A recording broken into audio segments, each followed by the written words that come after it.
How's your relationship with Mr. Diggs? I would say it's complicated.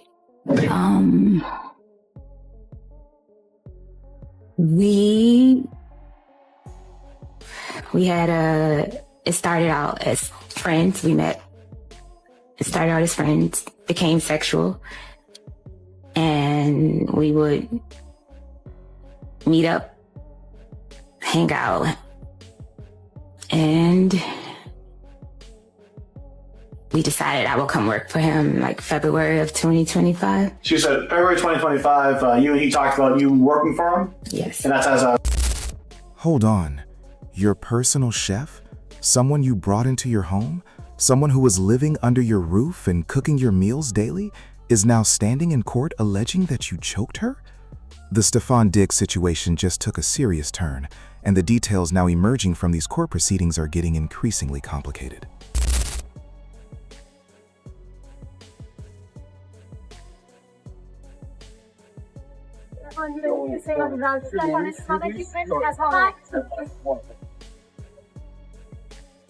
Any comments, Stefon? Stefon, do you plan to testify? Stefon, any comments, Stefon? Any comments, Stefon? Please. Come on.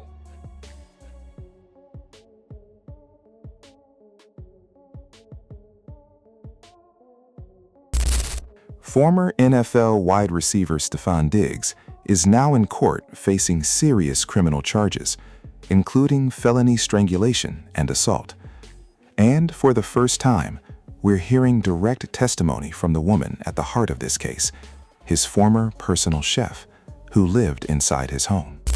He came in and he with intent to hurt me. No. Not his intent or anything. What actually happened? He was leaning against the dresser. He asked me to get up to come here. I got up off the bed and I came across to him and I stood in front of him, like I stood on the side of him because he was leaning back. I stood on the side of him and he was like, what was all that talking? And then what happened? And I was beginning to say, you said, and I couldn't finish my statement, and he smacked me. So when you say he smacked you... He smacked me with an open hand. Do you know which hand he used? Right hand, right side of my face. Do you know which part of your face got hit? I went to try to like block him, like push him like this, like stop. So again, I see you're pushing your hands out. I pushed up. He's way taller than me. I pushed up for him. How tall are you? 4'11", 5 feet. And how tall is he, do you know? 6 feet, 6'1".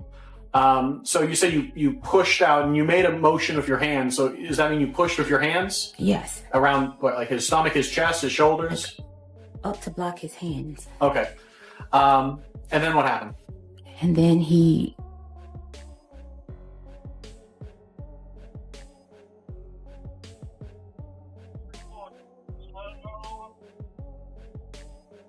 Can I have a second? Can I have a second? Yes, you can. And it was right at that moment that the tears began to flow on the stand. His defense, however, is pushing back hard, maintaining that none of these events actually took place. So now it all comes down to one central question. What really happened inside that house? When I went up to push his hand, like block him, block him, he took his arm and he like came around my neck with the crook of his elbow around my neck, and he began to choke me, pressure on my neck. But here's where things start to get complicated. On the stand, the chef admitted that before she was ever hired, she and Diggs already had a personal relationship. What started as a friendship eventually developed into something more, and then, somewhere along the way, she transitioned into his live-in personal chef. Even before getting into the allegations themselves, that dynamic alone raises a lot of questions. Doing for the week, and I asked him, oh, so you weren't going to tell me that I wasn't able to come to Art Basel? And he explained why, and it was because of the situation with me and the other coworker, Lindsay Bolin. Then she gets into how things began to unravel. According to her testimony, Tension started rising over other women in Diggs' life, and things got personal enough that she even admitted feeling hurt about being left off the invite list for Art Basel. And I was upset with him, not upset at the fact I couldn't go to Art Basel. Me and him have a relationship for over 4.5 years. He could have told me weeks ahead of time. She even brought Cardi B into the testimony, mentioning conversations they had about outfits and plans surrounding the event. And that detail didn't sit quietly. People online were quick to point out the contradiction. You're name-dropping celebrities and talking about party plans, all while acknowledging you were personally involved with the man you're now accusing? His girlfriend, Cardi B, we were talking about having like outfits and stuff. It was like a whole thing being planned, and he just waited till the last day. Now, here's where the testimony turns most serious. She alleges that during an argument, Diggs entered her room, struck her across the face, and then placed her in a chokehold.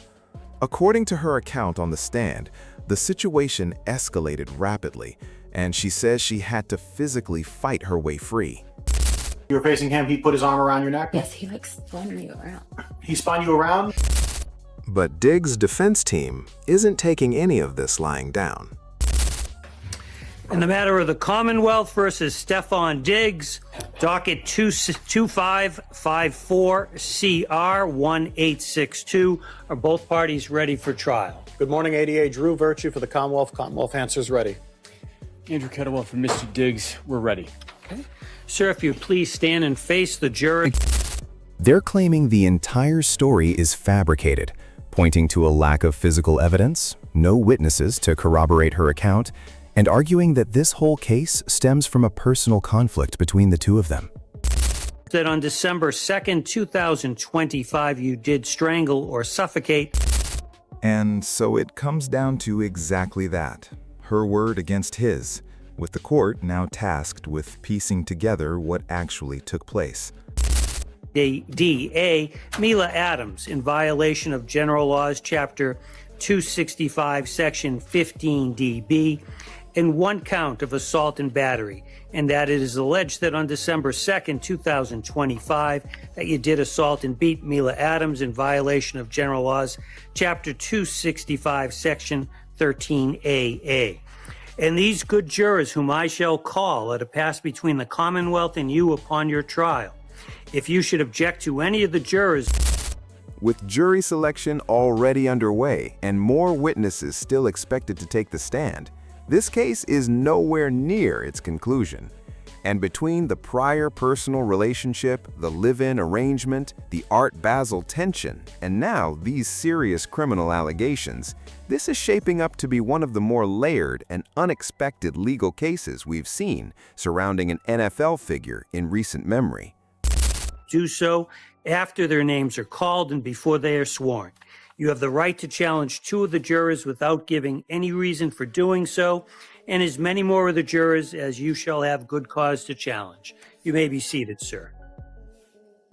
Will the jurors please stand and raise your right hands? Do each of you severally and solemnly swear or affirm that you will give true answers to all questions put to you by the court or at its direction, so help you God? Okay. You may be seated. Let us know your thoughts in the comments. Do you think this is a situation that simply spiraled out of control, or is there more to this story that hasn't come to light yet?